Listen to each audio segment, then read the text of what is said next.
Hey guys, welcome back to Fusion Fat Loss and Nutrition. Once more, you've got Craig. And today's blog comes from questions I've received over the carbohydrate, know everything about fat loss, weight loss, and everything else magical about carbohydrates. And it's sort of just to reiterate, confirm, and give further clarity. So I've had people go, oh my God, this is my problem, this is what I need to do, blah, blah, blah, blah, blah. And I've gone, yeah, maybe you do, but you've got to start to understand again a little more about the fundamentals before you can sort of go gung-ho into implementing this. And I don't think you have to go gung-ho either, because otherwise you can find yourself stuck in that diet conundrum once more. So let's just reiterate a couple of things, and I'll again expose you to how or how not you'll be able to control these fat loss burning that you want via fork. So first and foremost, is insulin good or bad? Insulin's both. Insulin's fantastic. It's an anabolic hormone. It's there to manufacture muscle tissue as well as fat tissue. So ultimately, you can't label it good nor bad. It does many great things. Remember, it can save your life. It can literally pull excess glucose out of your blood, stick it away somewhere else, and keep you safe. So we can definitely not classify it as bad. Ultimately, if you're going to use that word bad in anything, it's what you eat that will lead to what that hormone does for you. So remember, for fat loss in particular, two things are required specifically. Oh, there's more, but two really important ones. A calorie deficit regularly, meaning that you're burning or moving more than you're consuming, quite simple. And two, hormonal control. Ultimately, as I've said for decades, letting your hormones work for you, not fight you. God, you can go back to the late 90s to hear me speak about that. I know I'm old. Yes, so therefore, insulin levels, once they're chronic, they can become something along the lines of a appetite stimulator. Okay, so what we need to be in position to do is control our blood glucose levels, remember, via fork. You know, the man-made carbohydrates have the biggest effect. Large amounts or portion distortion in regards to complex carbohydrates such as sweet potato, wild rice, pumpkin, etc. will also have a really exacerbated insulin secretion. The thing with, again, excess carbohydrates, so again, breakfast, mid-morning, lunch, mid-afternoon, evening, supper, if you're having carbohydrates all the time, it's just that elevated blood glucose level all the time. Doesn't allow you to get too fat to burn. And this is how, guys. So this is the bit I've been really asked about.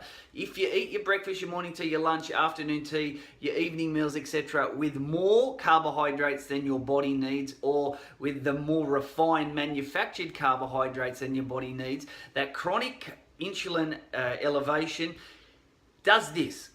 It stimulates the secretion of a hormone, let's call it the security guard, lipoprotein lipase. So just think of it, okay, it's not the hormone you want working, because once that hormone is working, it's secreted via excess insulin. So excess insulin's up, lipoprotein, lipo, fat, protein, okay, protein, lipase is normally going to be a hormone that would activate fat loss.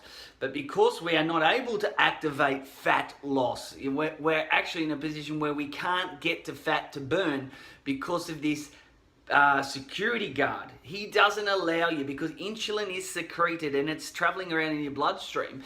The fat cell that's there housed with the fat that you want to liberate and burn in your bloodstream is not able to be liberated. It's closed, it's slammed shut with a lock, and that lock is unfortunately this lipoprotein lipase. So how can you prevent this lipoprotein lipase from becoming activated so you can burn fat?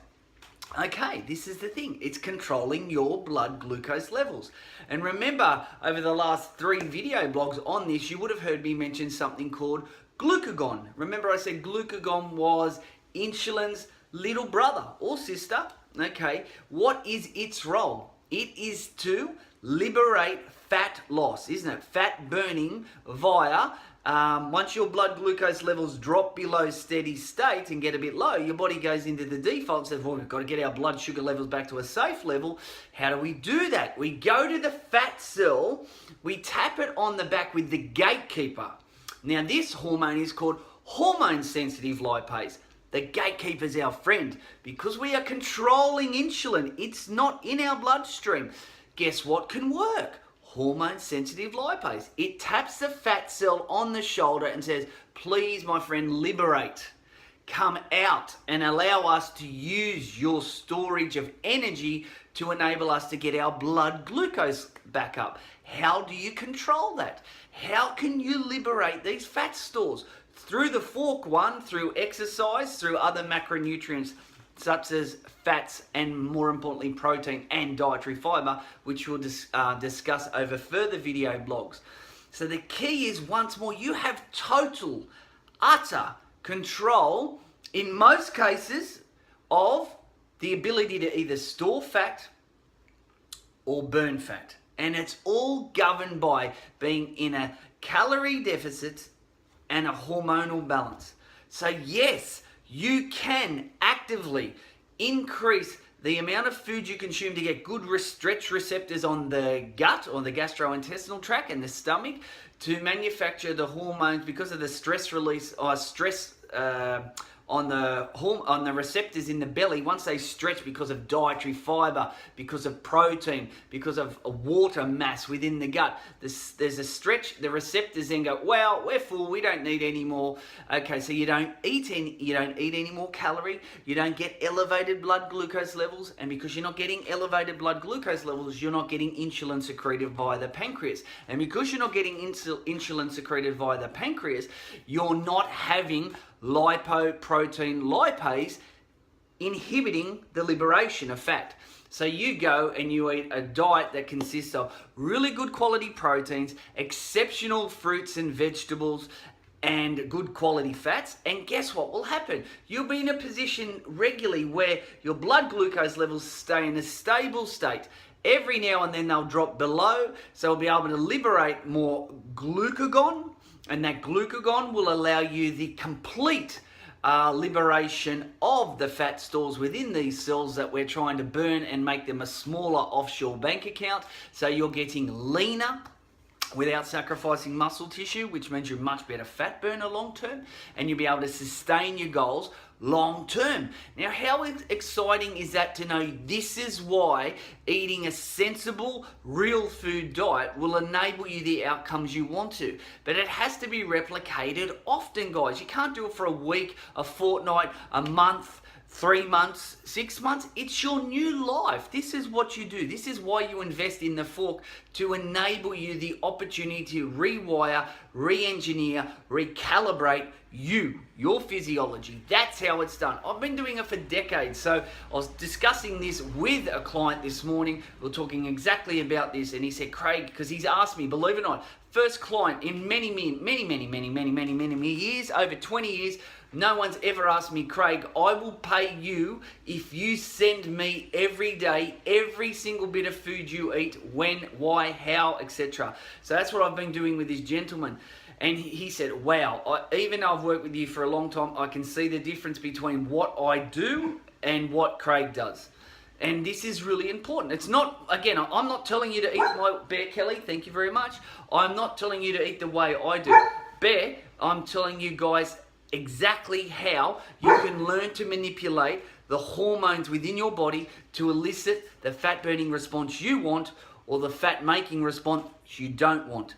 And as I said, we'll discuss even further how the implementation of certain macronutrients, fats and proteins will also aid, and the importance again of the big F-bomb, dietary fiber. They are so important, guys.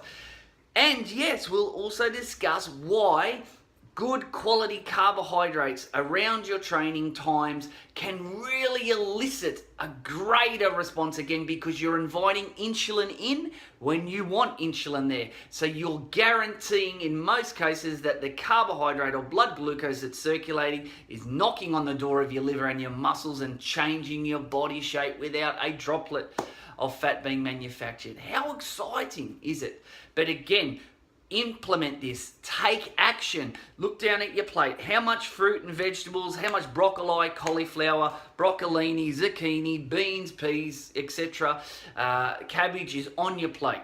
How much protein is on your plate? Are they in all of your meals? Something to think about and ponder, isn't it?